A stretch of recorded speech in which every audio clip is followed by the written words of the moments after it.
Assalamualaikum warahmatullahi wabarakatuh. Nama saya Intana Priani, saya dari kelas A, NPM 2313 052059.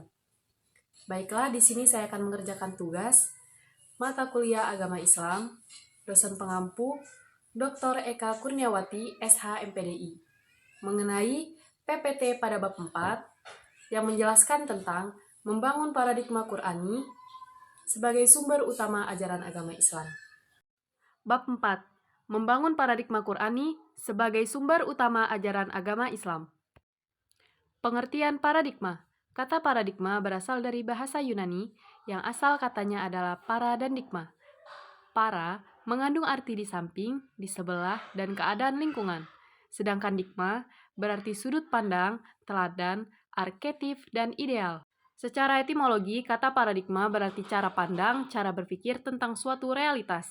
Secara terminologis, paradigma adalah cara berpikir berdasarkan pandangan yang menyeluruh dan konseptual terhadap suatu realitas atau suatu permasalahan dengan menggunakan teori-teori ilmiah yang sudah baku, eksperimen, dan metode keilmuan yang bisa dipercaya. Mengapa Al-Quran dijadikan paradigma? Karena Al-Quran yang menyandang gagasan yang sempurna mengenai kehidupan. Al-Quran mengandung gagasan murni yang bersifat metahistoris. Agama Islam memiliki sumber ajaran utama yang benar-benar berasal dari Allah Subhanahu wa taala, yakni Al-Quran. Dalilnya terdapat di surat Al-Baqarah ayat 2. Kitab Al-Quran ini tidak ada keraguan padanya, petunjuk bagi mereka yang bertakwa. Nama lain Al-Quran, Al-Mauziyah, Al-Kalam, Al-Kitab, An-Nur, Ar-Rahmah, dan Al-Furqan. Sumber-sumber nilai pokok ajaran Islam dalam Al-Quran. 1. Pokok-pokok keyakinan atau keimanan. 2. Pokok-pokok peraturan atau hukum. 3. Pokok-pokok aturan tingkah laku atau nilai-nilai dasar etika tingkah laku. 4. Petunjuk dasar tentang tanda-tanda alam yang menunjukkan eksistensi dan kebesaran Tuhan sebagai pencipta. 5. Kisah-kisah para nabi dan umat terdahulu sebagai ibroh bagi umat dari satu generasi ke generasi berikutnya. 6. Informasi tentang alam gaib seperti adanya jin, kiamat, surga, dan neraka. Fungsi dan peranan Al-Quran bagi manusia. 1. Al-Quran sebagai petunjuk. 2. Al-Quran sebagai sumber informasi. 3. Al-Quran sebagai obat. 4. Al-Quran juga merupakan korektor serta penyempurna terhadap kitab-kitab Allah sebelumnya yang dijelaskan dalam Al-Quran surat Al-Maidah ayat 3 dan An-Nahl ayat 64. Metodologi dalam memahami Al-Quran. 1. Metode tafsir yang berarti menjelaskan. 2. Metode terjemah yang berarti menyalin. Ketiga, metode takwil yang berarti kembali. Sumber ajaran Islam kedua, As-Sunnah. As-Sunnah terkadang disebut juga hadis. Hadis secara bahasa berarti kabar atau berita. Pengertian sunnah. Sunnah secara bahasa berarti jalan hidup yang dilalui atau dibiasakan, atau biasa disebut dengan tradisi. Secara terminologis, para ulama ahli hadis mendefinisikannya sebagai berikut.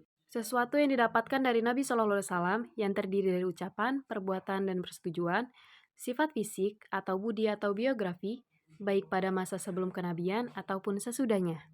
As-Sunnah atau Al-Hadis dibagi menjadi beberapa bagian.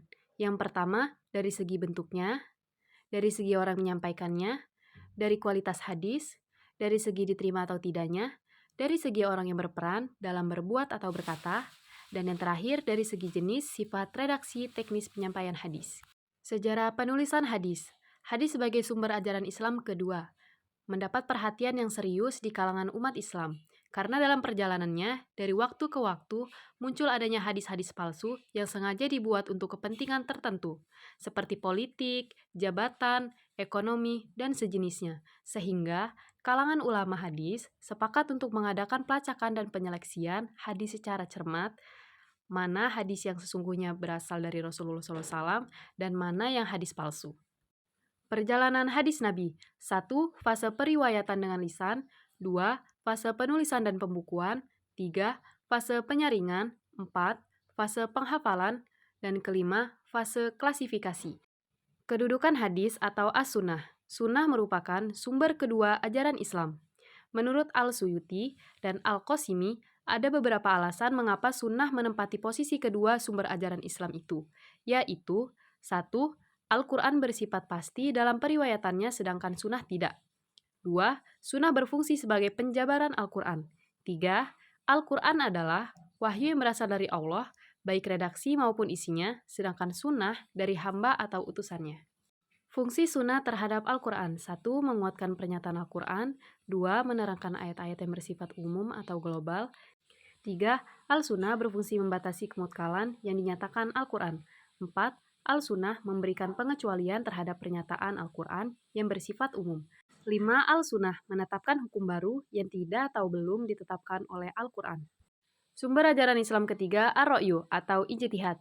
Ijtihad menurut bahasa adalah bersungguh-sungguh, sedang menurut istilah adalah menggunakan seluruh kesanggupan berpikir untuk menetapkan hukum syara dengan jalan mengeluarkan hukum dari Alkitab dan Al-Sunnah. Ijtihad adalah hasil pemikiran atau bersumber dari ra'yu ulama atau cendekiawan Islam. Objek ijtihad sesungguhnya adalah sangat luas.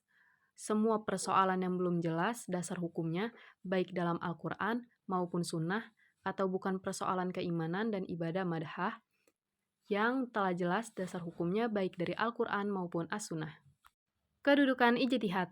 Dalam sumber hukum Islam, ijtihad menempati urutan ketiga setelah Al-Quran dan Al-Sunnah, yakni sebagai sumber operasionalnya karena ijtihad merupakan hasil pemikiran ulama, maka kebenarannya adalah relatif. Artinya tidak mutlak dan tidak kondisioner. Macam-macam dan metode ijtihad. Ijtihad dibagi menjadi dua, yaitu ijtihad fardhi dan ijtihad jama'i atau kolektif. Ijtihad fardhi adalah ijtihad yang dilakukan oleh mujtahid secara pribadi, sedangkan ijtihad jama'i adalah ijtihad yang dilakukan oleh para mujtahid secara kelompok. Metode yang digunakan dalam pengambilan penetapan hukum baru berdasarkan Al-Quran dan As-Sunnah bagi mujtahid yaitu qiyas-qiyas, ijma'-ijma', istihsan, istishab, dan masolihul mursalah. Cara-cara berijtihad. 1. Menguasai bahasa Arab. 2. Menguasai Al-Quran dan Al-Sunnah. 3. Menguasai ilmu usul fiqh dan ilmu fikih. 4. Menguasai berbagai pendapat sahabat dan ulama terdahulu. 5. Mengetahui pokok-pokok ajaran Islam. 6. Mengetahui ilmu penunjang pada bidang-bidang tertentu yang relevan.